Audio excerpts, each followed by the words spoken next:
Okay, so the cultural event I chose to go to was at a presentation given by Vandana Shiva, and she's a huge environmental activist, and she, I guess, is a hero to people who go to UNCA who are in the environmental program and in the environmental field.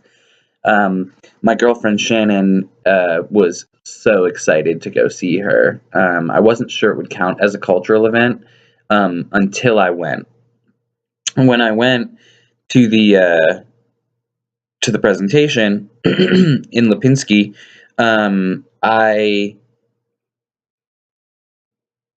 I didn't know who Vandana Shiva was or how important she was to the environmental field or like what work she was really doing at all.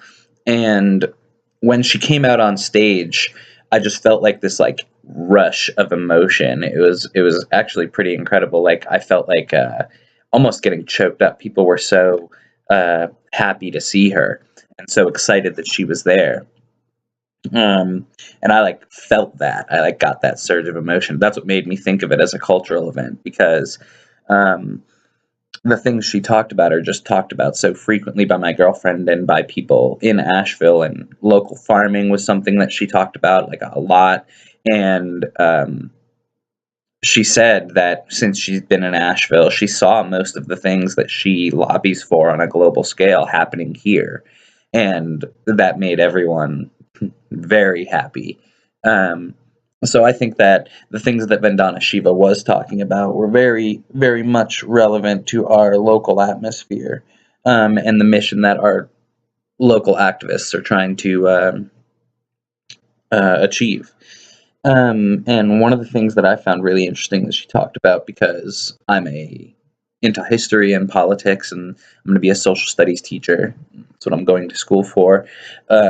Was the politics surrounding genetically modified organisms, and specifically surrounding seeds.